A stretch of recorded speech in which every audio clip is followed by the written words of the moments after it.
성도 여러분 안녕하십니까?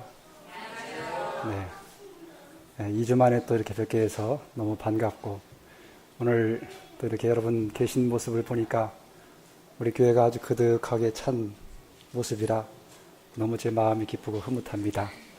하나님께서 우리 하나님의 교회를, 작은 교회를 잊지 않으시고 또 귀한 영혼들의 발걸음을 인도해 주셔서 우리 식구들이 더 이렇게 많아지게 돼서 너무 감사를 드립니다. 지난 연말까지 제가 우리 십자가에 관한 가상 7원 예수님의 말씀을 시리즈로 말씀을 드렸고, 이제 올해 들어서 십자가의 의미를 좀 더 깊이 여러분과 함께 생각해 보려고 지난 시간에 첫 시간을 말씀을 드렸습니다. 오늘 두 번째 시간으로 오늘 여러분과 함께 말씀을 좀 살펴볼 내용은 마태복음 27장에 있는 말씀입니다. 우리 성경 한번 펴셔서 같이 보시겠습니다. 신약성경 마태복음 27장, 오늘은 39절부터 44절까지 있는 말씀을 함께 보시겠습니다.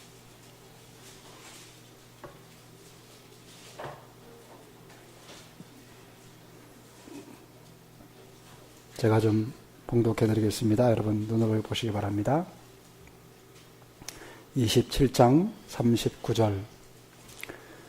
지나가는 자들은 자기 머리를 흔들며 예수를 모욕하여 가로되 성전을 헐고 사흘에 짓는 자여, 네가 만일 하나님의 아들이여든 자기를 구원하고 십자가에서 내려오라 하며, 그와 같이 대제사장들도 서기관들과 장로들과 함께 희롱하여 가로되 저가 남은 구원하였으되 자기는 구원할 수 없도다.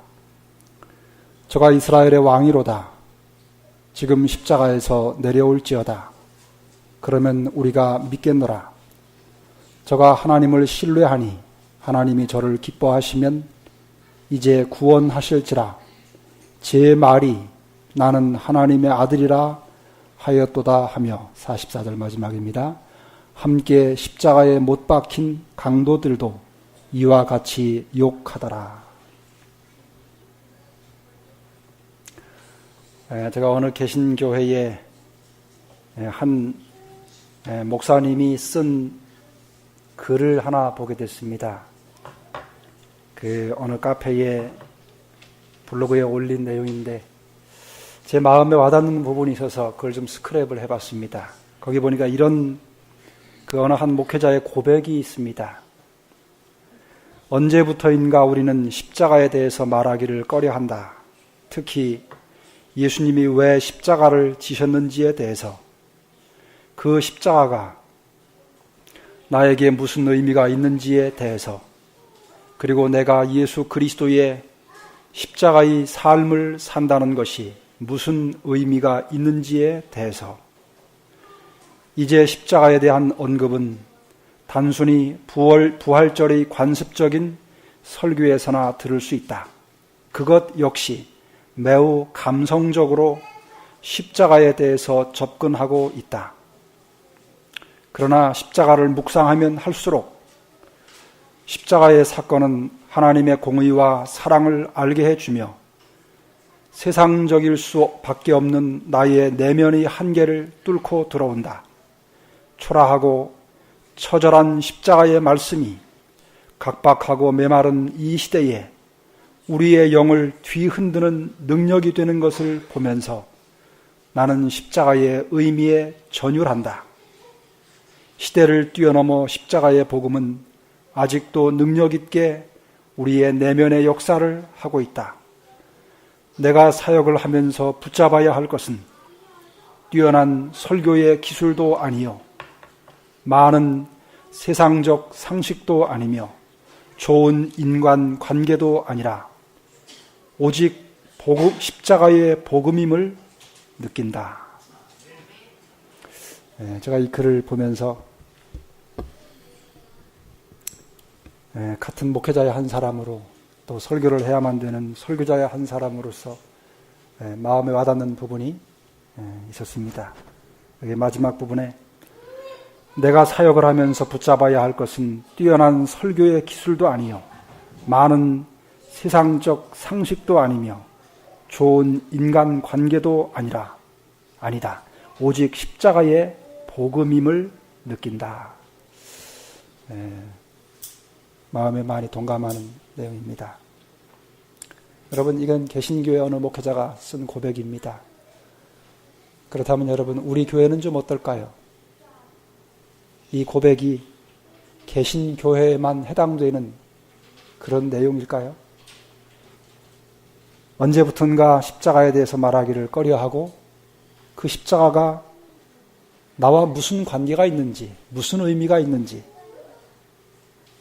또 그리스도의 삶을, 또 그분의 십자가를 산다는 것이 무엇을 의미하는지, 이런 십자가에 대한 설교를 듣는 일이 이분의 고백처럼 부활절 때의 어떤 관습적인 규례적인 그런 설교나 또는 그것도 아주 인간의 감성을 자극하는 그런 면으로 이렇게 취급해 버리고 마는 기독교계의 현실을 가슴 아프게 고백했는데, 그것이 우리 교회에는 관계가 없는 문제일까요? 재림교회는 어떨까요? 여러분 각자가 한번 대답을 해보시기를 바랍니다. 그리고 오늘 여러분과 제가 우리의 각자의 믿음의 길을 가면서 정말 의지하고 붙잡아야 될 것이 무엇인지를 한 번쯤 고민해보는 그런 시간을 가지면은 정말 좋겠다는 생각이 듭니다. 오늘 저는 본문을 중심으로 이런 관점에서 좀 말씀을 살펴봤습니다. 예수님에게 있어서 십자가는 어떤 의미였을까? 주님이 그 십자가를 지시면서 오늘 본문은 십자가 예수님이 달려 계실 때에 예수님을 향해서 조롱과 멸시의 말을 했던 사람들에 대한 내용입니다. 그렇다면 예수님은 그 십자가가 주님께는 어떤 의미였을까를 한번 생각을 해보게 됐습니다. 지난 시간에 제가 십자가의 의미 가운데 다름의 의미를 말씀드렸습니다. 오늘은 십자가가 예수님에게 어떤 의미였을까를 생각하면서 그 십자가는 예수님에게 큰 마지막 싸움이었고 최후의 시험이었다, 그렇게 말씀을 좀 드리고 싶습니다. 여러분이 본문 39절부터 44절을 보면 본문의 내용이 간단하게 이렇게 요약하면 이렇게 될 수 있습니다. 십자가에 달려 계신 예수님을 향해서 세 부류의 사람들이 조롱하고 멸시하는 내용이 본문에 나옵니다. 첫째는 39절과 40절에 보면은 지나가는 사람들이 예수님을 보고 조롱하고 멸시하는 내용이 나옵니다. 거기 39절에 보니까 지나가는 자들은 자기 머리를 흔들며 예수를 모욕하여 가로되, 이렇게 나옵니다. 그 골고다 언덕에 높이 세워진 그 십자가, 그리고 그 십자가에 참으로 수치스럽게 발가벗긴 채 온통 몸이 피투성이가 돼서 헝클어진 머리와 가시 면류관을 쓴 그 정말 인간의 눈으로 보기에 처참한, 지칠 대로 지쳐버린 한 젊은이셨던 예수님이 십자가에 달려있는 모습을 보고 사람들이 지나가면서 머리를 흔들었습니다. 그러면서 뭐라고 조롱하느냐면은 성전을 헐고 사흘 만에 짓겠다고 하는 자여, 네가 만일 하나님의 아들이거든 자기를 구원하고 십자가에서 내려와라, 그런 내용입니다. 그리고 두 번째는 그렇게 지나가는 군중들이 그렇게 예수님을 조롱하고 모욕하자 그 십자가 밑에서 굳은 표정으로, 그리고 어쩌면은 속이 시원한 그런 마음을 가지고 있던 대제사장들과 서기관들, 장로들이, 다시 말하면 그 당시에 종교 지도자들이 예수님을 쳐다보면서 조롱하고 멸시를 이어서 합니다. 뭐라고 하는 거 아니, 저가 남은 구원하였을 때 자기는 구원하지 못한다. 저가 이스라엘의 왕이라고 스스로 그렇게 주장했다. 정말 왕이라면 지금 십자가에서 내려와라. 그럼 우리가 왕으로 믿겠다. 그러면서 43절에 보니까 저가 하나님을 신뢰하니 하나님이 저를 기뻐하시면 이제 구원하실지라. 제 말이 나는 하나님의 아들이라 하였다. 그렇게 종교 지도자들이, 유대 종교 지도자들이 십자가에 달리신 예수님을 그렇게 조롱하고 멸시하고 모욕을 하는 내용이 나옵니다. 그리고 마지막으로 44절에 보니까 함께 십자가에 못 박힌 강도들도 이와 같이 욕했다 그랬습니다. 이 본문의 내용은요, 예수님이 직접 하신 말씀은 없습니다. 그러나 십자가에 달려서 그 고통 중에 계시는 예수님을 향해서 지나가는 군중들이, 그리고는 그 밑에 있는 유대 종교 지도자들이, 그리고 같이 십자가형을 당하고 있는 강도들이 예수님을 향해서 조롱하고 멸시하는 그런 내용을 기록하고 있는 것입니다. 그런 십자가가 예수님에게 어떤 의미였을까요? 여러분, 이 부분에 대해서 영감의 그린 시대의 소망에는 이렇게 글을 기록하고 있습니다. 광야의 시험에서 인류의 운명은 위기에 처해 있었다. 그때 그리스도께서는 승리자가 되셨다. 이제 유혹자는 무서운 최후의 투쟁을 위하여 나왔다. 이 일을 위하여 유혹자는 그리스도께서 봉사하시는 3년 동안을 준비해 왔었다. 사단은 이 일에 모든 것을 걸었다. 만일 그가 여기서 실패하면 패권을 잡으려던 그의 희망은 좌절될 것이며 세계는 마침내 그리스도의 나라가 될 것이고 그 자신도 실패하고 내어 쫓길 것이었다. 그러나 만일 그리스도께서 실패하신다면 지구는 사단의 왕국이 될 것이며 인류는 영원히 그의 권세 아래 있게 될 것이었다. 여러분, 예수님에게 있어서 십자가는요, 사단과의 마지막 싸움이었습니다. 다시 말하면 사단과 벌이는 그 전쟁에서 마지막으로 싸우는 최후의 전투였습니다. 죄의 사단의 유혹으로 죄에 빠진 인류를 구원하기 위한 마지막 시험을 예수님이 그 십자가에서 당하고 계신 것입니다. 여러분, 예수님의 생애를 가만히 한번 생각해 보십시오. 예수님이 베들레헴의 아기로 태어나신 그때로부터 시작해서 십자가에 돌아가시기까지 예수님의 생애는 끊임없는 시험, 사단의 시험 가운데에 놓여 있었습니다.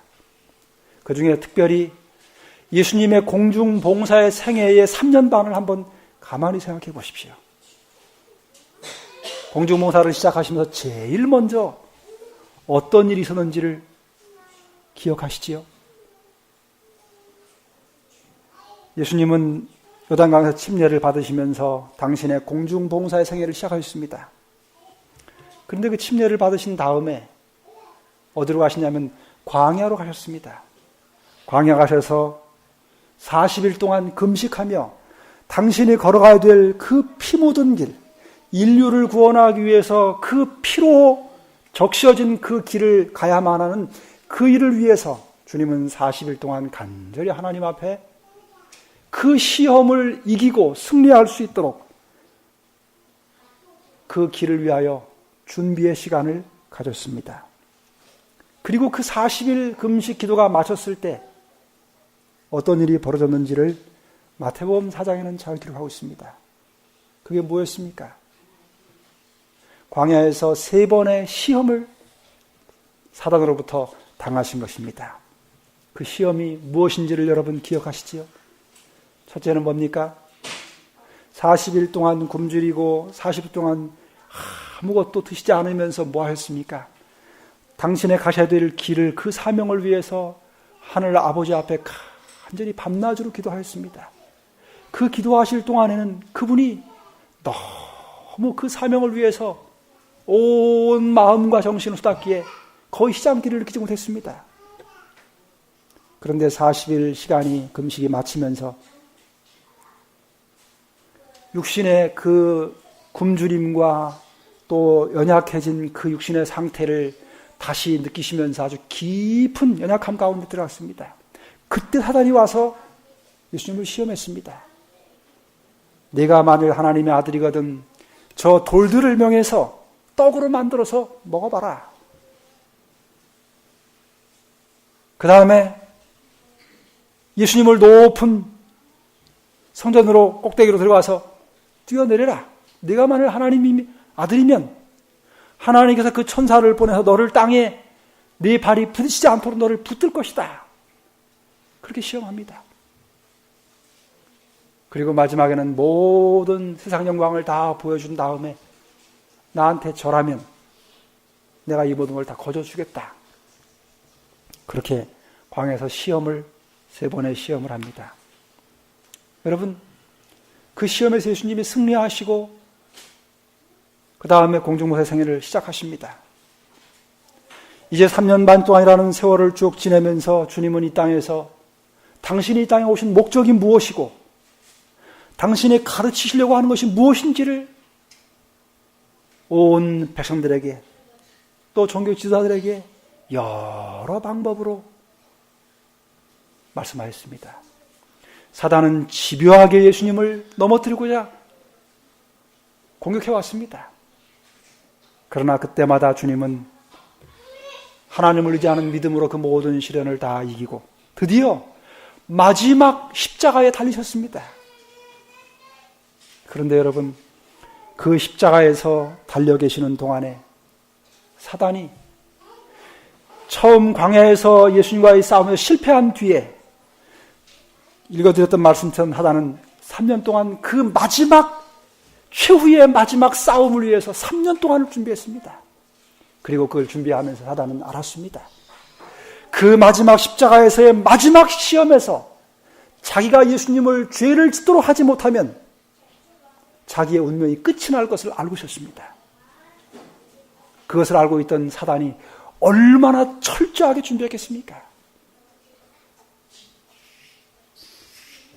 그런데 여러분, 그 마지막 십자가에 달려 계시는 동안에 사단이 예수님을 시험한 일이 이 본문 가운데 나옵니다.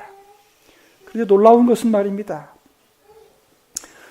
예수님이 광야에서 시험을 받은 3가지 시험이 십자가에 달려 계신 동안에 똑같은 시험이 나왔습니다. 여러분, 광야의 시험과 예수님이 십자가에 달려 계신 때에 당한 시험은 같은 시험입니다. 첫째는 백성들을 통해서 예수님을 시험했습니다. 거기 보면 지나가는 자들이 예수님을 그렇게 조롱하고 멸시했다고 그랬습니다. 그 다음에 2번째는 종교 지도자들을 통해서 시험했습니다. 그 다음에 3번째는 그 십자가에 함께 못 박혀 있는 강도들을 통해서 예수님을 시험했습니다. 초기에는 광야에서 사단이 직접 나와서 예수님을 시험했습니다. 그런데 3년 반 동안 사단이 말입니다, 철저하게 준비를 한 결과 자신이 직접 예수님을 시험하는 일에는 승산이 없는 것을 알았습니다. 그래서 이번에는 대리자들을 세웠습니다. 그런데 그 대리자들이 광범위하게 선택되어졌습니다. 첫째는 백성들을 통해서, 그 다음에 2번째는 그 유대 종교 지도자들을 통해서, 그리고 3번째는 예수님과 함께 동일하게 죄인으로서 십자가에 달린 그 동료들을 통해서 사단이 예수님을 시험하고자 준비했습니다. 그런데 여러분, 이 두 광야와 십자가에서의 시험이 동질이라고 하는 사실이 성경의 여러 증거들을 통해서 확인할 수 있습니다. 여러분, 예수님이 십자가에 시험을 받으실 때에 일어났던 그 사건과 그 다음에 광야에서 시험을 당할 때의 사건이 거의 같습니다. 예수님이 그 광야에서 시험을 당하실 때, 시험 당하시기 전에, 직전에 있었던 일이 무슨 사건인지 여러분들 기억하십니까? 예수님의 광야로 가시기 전에 무슨 일을 하셨지요? 요단강에서 뭘 받으셨습니까? 침례를 받으셨습니다. 마태복음 3장에 보면은 그 광경이 기록되어 있습니다. 그런데 여러분, 예수님이 침례를 받으실 때에 무슨 일이 벌어졌습니까?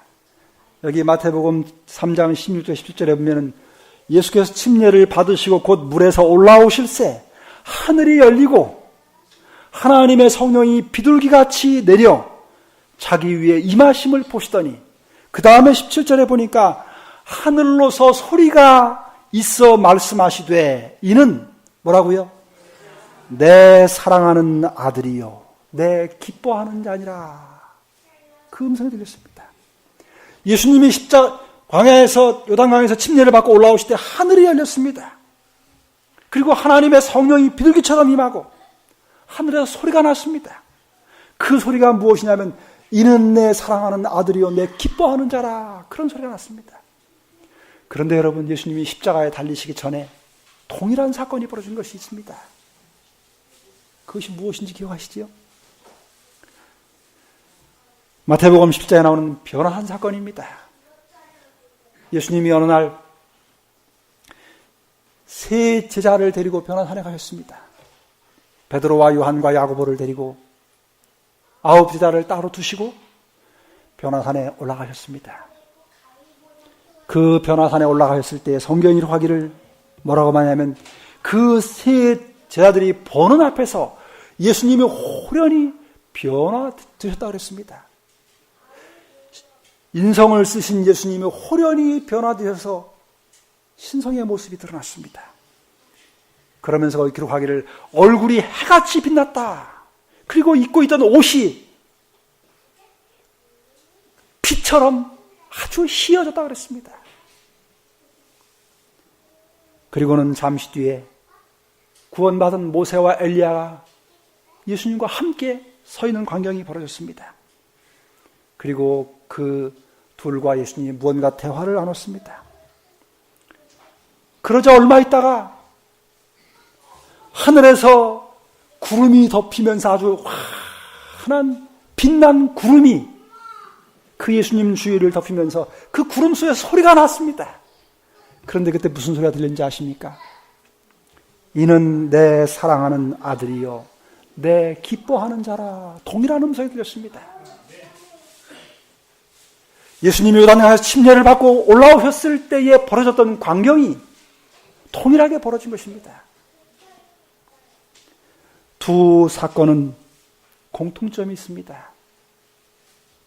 그것은 바로 하늘로서 난 소리였습니다. 이는 내 사랑하는 아들이요 내 기뻐하는 자라.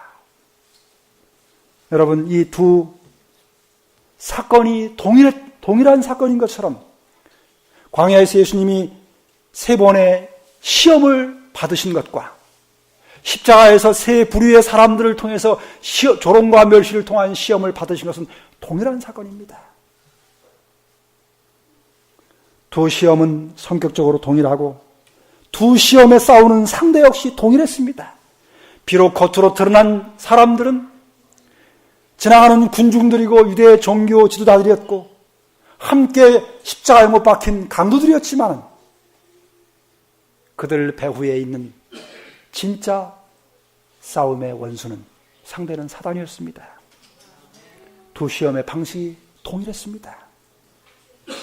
그리고 그 두 시험의 결과 역시 동일했습니다. 여러분, 그 두 시험의 방식이 동일했던 것을 우리는 말씀을 통해서 충분히 확인할 수 있습니다. 여기 첫 번째 시험 가운데 십자가에서 달려 계실 때에 여기 40절에 보니까 지나가는 사람들이 이렇게 조롱합니다.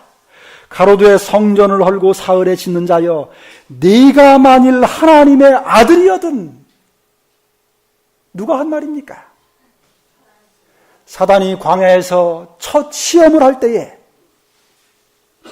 네가 만일 하나님의 아들이거든 이 돌들을 떡으로 만들어서 먹어라.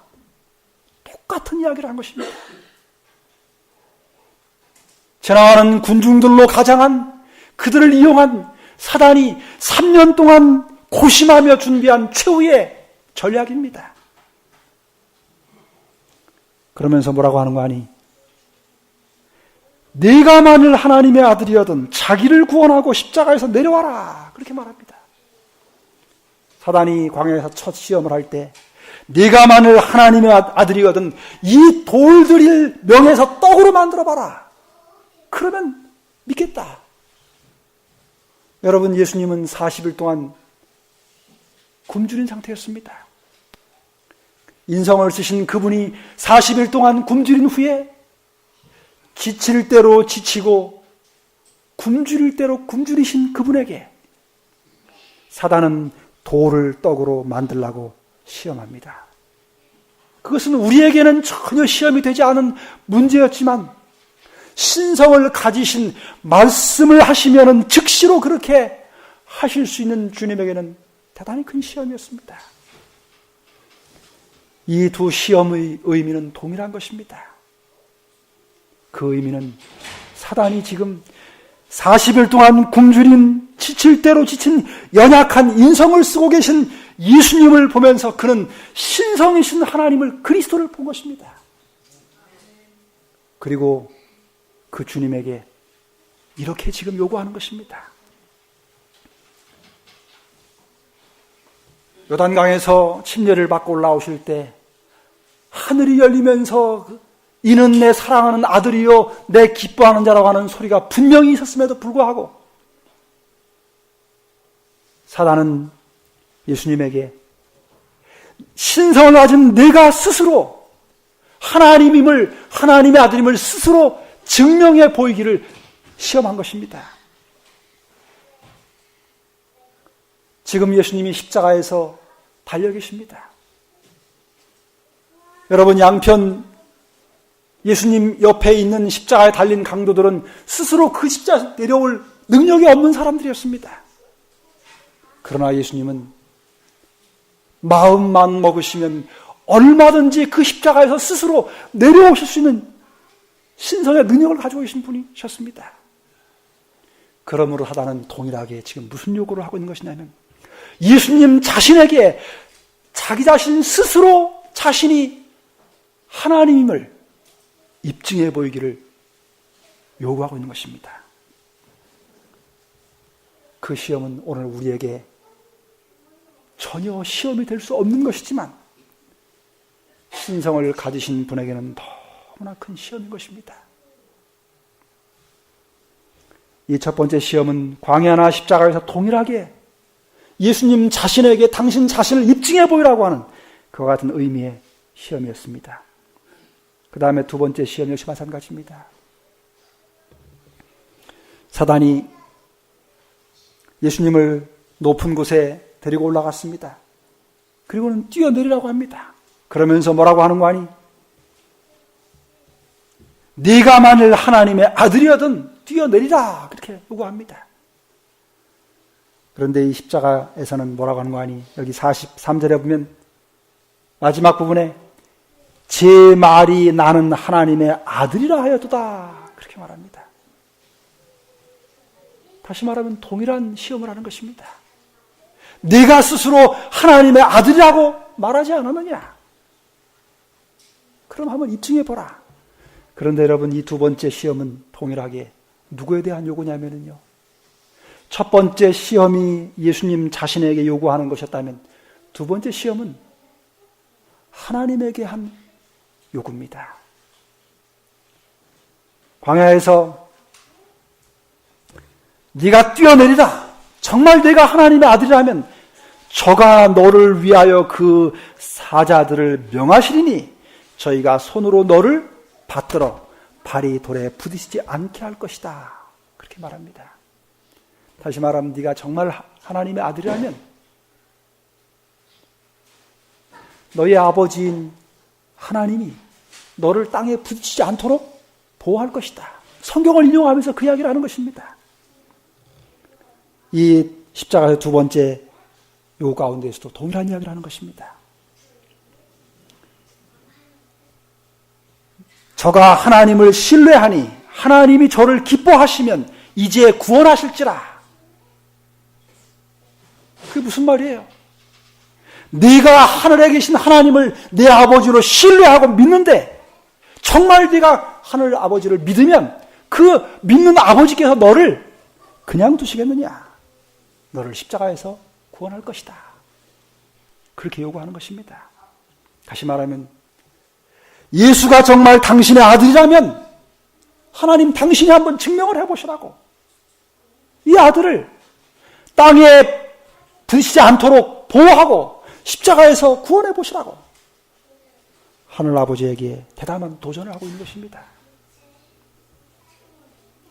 이 두 번의 시험에서 사단은요, 이미 보여주신 하나님의 놀라운 증거인 하늘로부터 온 소리인 이는 내 사랑하는 아들이요 내 기뻐하는 자라고 하는 명백한 하나님의 말씀에 대한 불신을 일으키고자 한 것입니다. 그래서 만일 조금이라도 그와 같은 요구에 응했더라면 주님은 시험에 실패하고 마셨을 것입니다. 그리고 세 번째는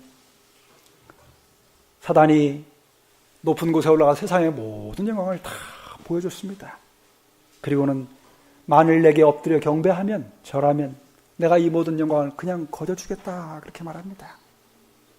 그리고 십자가에서는요, 옆에 지금 같이 달려있는 두 강도가 예수님에게 동일하게 욕을 하면서 조롱을 하는 것입니다. 여러분 생각해 보십시오. 예수님이 십자가에 달리신 건 예수님 자신이 지은 죄 때문이 아닙니다. 예수님은 죄가 없으신 분입니다. 그런데 그 두 옆에 있는 강도들을 한번 생각해 보십시다. 십자가형은 죄인 중에 가장 극악한 죄인 중에 죄인을 처형하는 방식입니다. 다시 말하면 그 두 옆에 있는 죄인들은 죄인들 중에 가장 최고로 극악한 죄인들입니다.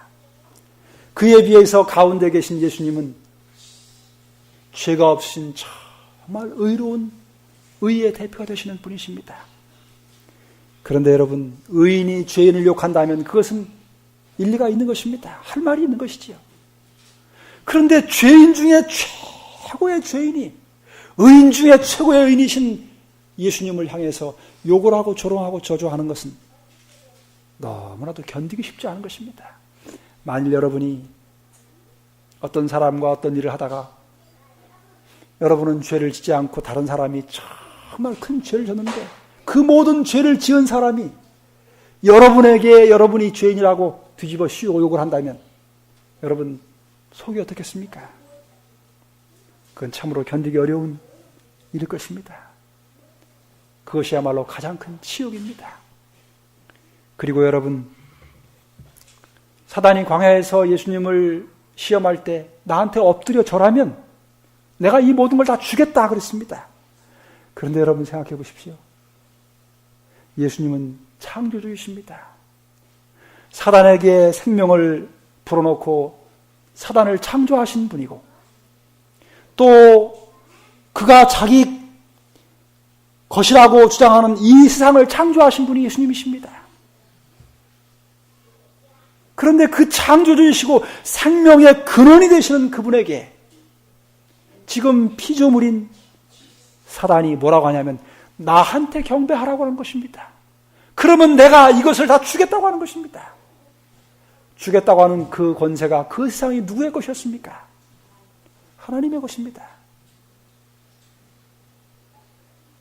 진정한 주인이요 창조주이신 그분에게 피조물이 자기에게 경배하라고 하고 그 창조하신 분의 주인의 창조의 것을 가지고 그걸 주겠다고 시험하는 것입니다.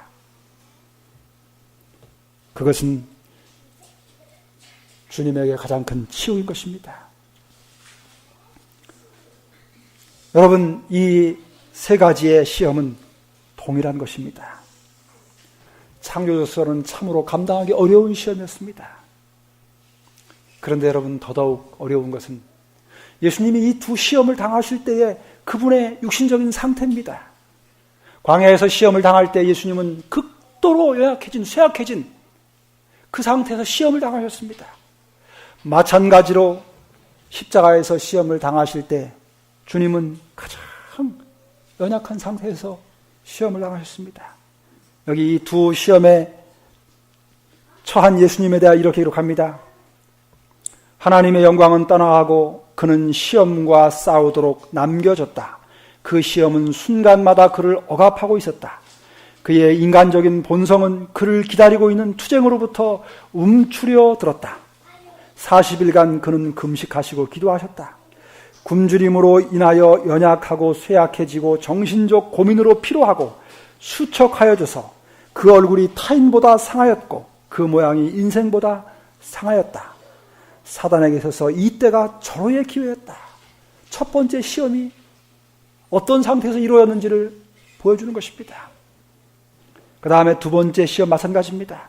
그분의 연약함과 고통당한 참상으로 보아 구주의 십자가는 너무도 무거운 짐이었다. 제자들과 함께 유월절 만찬을 잡수신 후에 예수께서는 음식은 고사하고 물 한 모금도 마시지 못하셨다. 그분은 겟세마네 동산에서 사단의 대리자들과의 투쟁으로 고뇌하셨다. 그분은 배반당하심으로 견디기 어려운 괴로움을 참으셨다. 제자들이 자기를 버리고 도망하는 것을 목격하셨다. 그분은 안나스에게로 끌려가셨고 그 다음에는 가야바에게로, 다음은 빌라도에게로 끌려가셨다. 빌라도는 그분을 헤롯에게로 보냈고 헤롯은 다시 그분을 빌라도에게로 보냈다. 그러는 동안에 계속적으로 모독과 조롱을 당하셨다. 2번 채찍으로 고문을 당하셨고 밤새도록 사람의 영혼을 극도로 괴롭히는 장면들이 연달아 일어났다. 여러분, 예수님은 목요일 밤 최후의 만찬에서 제자들과 간단한 저녁식사를 하신 후로 금요일 날 십자가에 못 박혀 오후에 돌아가시기까지 물 한 모금도 잡수지 못하셨습니다. 그리고 그분은 겟세마네에서 피와 같은 땀을 흘리면서 온 진액을 다 쏟으시면서 3번이나 하나님 앞에 할 수만 있거든 이 잔을 내게 지나가게 해달라고, 그러나 내 원대로 마시고 아버지의 원대로 달라고 그렇게 투쟁 어린 기도를 드리셨습니다. 그리고 잠시 뒤에 찾아온 폭도들에 의해서 잡혀가시면서 제자들이 다 배신하고 도망하는 아픔을 당하시고 재판정에서 면전에서 베드로가 예수님을 저주하며 모른다고 하는 3번의 그 뼈아픈 고통을 당하십니다. 그리고 안나스에게서 가야바에게로, 가야바에게서 빌라도에게로, 빌라도에게서 헤롯으로, 다시 헤롯에게서 빌라도에게로 5번이나 옮겨 다니면서 그 재판정에서 사람의 영혼을 치료하고 고통스럽게 만드는 고문과 신문 속에서 지칠 대로 완전히 지쳐버렸습니다. 사단은 사람들의 극악한 본성을 최고조로 드러나게 해서 예수님의 영혼을 극도로 괴롭혔습니다. 십자가를 지고 가다 예수님은 2번이나 절도하였습니다. 그리고 십자가에 손과 발에 큰 못이 박히시면서 달리셨고, 주님은 그 십자가에서 마지막 죄의 마지막 한 방울까지 그 모든 잔을, 죄의 잔을 마셨습니다. 인성을 쓰신 예수님은 지칠 대로 완전히 지쳤고 더 이상 견딜 수 없는, 도무지 버텨낼 수 없는 상태에서 사단은 또다시 광야에서처럼 극도로 지친 예수님을 집요하게 또 시험하는 것입니다. 여러분이요, 주님이 당하신 주님에게 그 십자가가 무엇을 의미하는지를 이해하시겠지요. 십자가는 그저 단순하게 예수님이 손과 발에 못이 박혀 돌아가신 정도의 의미가 아닙니다. 그 고통과 그 철저하게 쇠약해진 그 상태에서 주님은 마지막 하단과의 싸움을 싸우는 것입니다. 십자가는 주님에게 처절한 전쟁터였습니다. 마지막 최후의 싸움이었고 마지막 인류를 위한 최후의 극도로 그 영혼을 괴롭히는 시험이었습니다. 여러분, 오늘 우리에게서 십자가를 주님은 이렇게 말씀하십니다. 아무든지 나를 따라오려거든 자기를 부인하고 자기 십자가를 지고 나를 좇을 것이니라. 여러분, 우리가 자기 십자가를 진다고 하는 것은 사단과의 싸움을 싸운다는 것을 의미하는 것입니다. 우리가 우리의 십자가를 질 때 주님이 그 당신 자신의 십자가가 무엇을 의미하는지를 기억한다면 우리는 좀 더 힘을 얻게 될 것입니다. 사단과의 싸움에 승리하는 길은 먼저 승리하신 주님을 의지하는 것입니다. 우리가 우리의 십자가를 스스로 질 수 없습니다. 우리가 우리의 십자가를 스스로 지고 결단코 스스로의 힘으로 승리할 수 없습니다. 그러나 여러분, 우리보다 먼저 앞서 십자가를 지고 승리하신 주님을 바라보게 될 때 우리는 그 십자가를 이기고 승리할 수 있는 힘을 얻게 될 것입니다. 주님은 그 십자가에서 하늘에서 하늘이 열리면서 발하신 그 소리를 기억했습니다. 이는 내 사랑하는 아들이요 내 기뻐하는 자라고 하는 이미 말씀해 주신 하나님의 말씀을 굳게 붙잡으셨습니다. 오늘 여러분과 저도 우리에게 다가오는 시험인, 어쩌면 최후의 시험이 된 십자가에 처하게 될 때에 여러분이요, 하나님께서 여러분의 각자에게 말씀하신 그 음성을 기억하시기를 바랍니다. 여러분의 삶에 있어서 하늘이 열리고 음성이 발해서 이는 내 사랑하는 아들이요 내 기뻐하는 자라고 말씀하셨던 것과 같은 여러분에게 새로운 용기와 힘을 주셨던 하나님의 기록된 말씀을 기억하시고 그리고 그리스도의 십자가를 바라보시기 바랍니다. 그 십자가를 바라본다고 하는 것은 주님이 어떤 고통을, 주님에게 어떤 의미의 십자가였는지를 기억하는 것을 의미합니다. 오늘 그 십자가를 다시 한번 쳐다보시고 십자가를 통해서 우리에게 영원한 승리와 생명을 보장해 주신, 우리보다 먼저 승리하신 승리자가 되시는 주님을 의지함으로 최후의 승리에 함께 동참하는 우리 모두가 되시기를 간절히 바라면서 말씀을 마치겠습니다.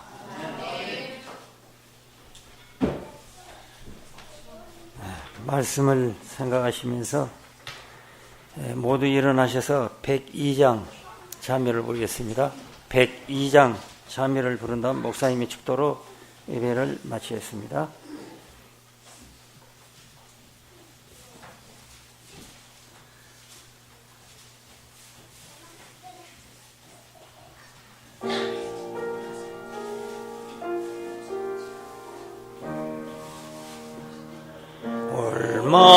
올마다 모량 내풍기는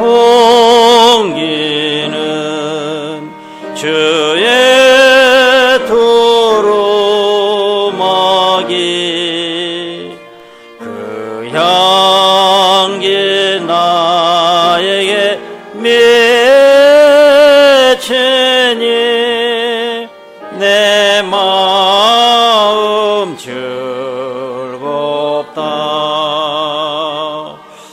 조상아 궁전을 버리고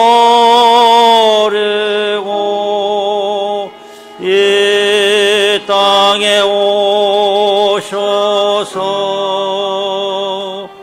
그 영원하신 사랑을 이루셨도다. 내 주의 쓰라린 생애는 지명처럼 쏟네. 십자가 지시듯 그 정경 내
주셔서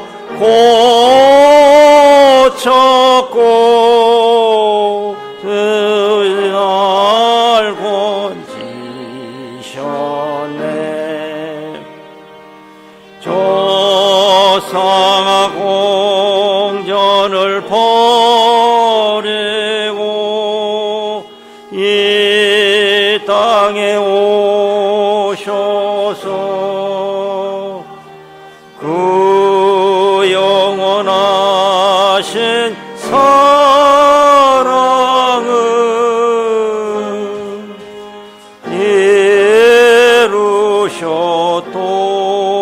이루셨도다.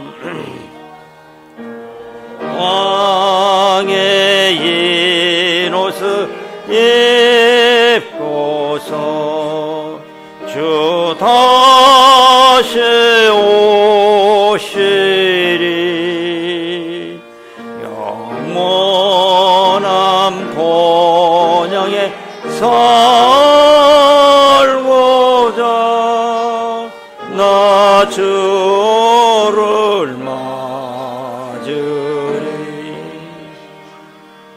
조상아 궁전을 버리고 이 땅에 오셔서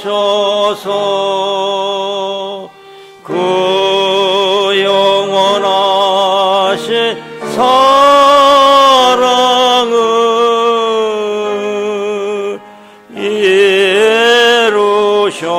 이루셨도다. 아멘. 우리를 위하여 십자가에 고난을 당하신 사랑의 주님, 그 주님이 당하신 고난이 얼마나 큰 것인지를 저희들 더 깊이 깨달아 알 수 있게 도와주시옵소서.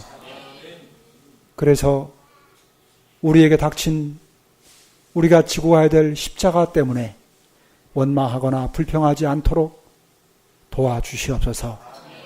우리보다 훨씬 더 큰 고통과 아픔을 우리를 위해 견디신 주님을 생각하며 우리가 기쁨과 감사함으로 자기 십자가를 지고 주님을 따라가는 저희들을 되게 해 주옵소서.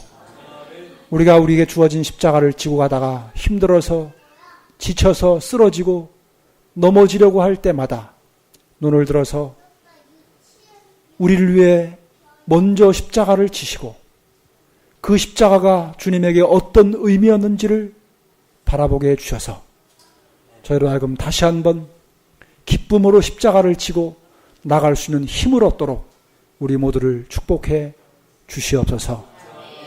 예수님 이름으로 감사하며 기도드리옵니다.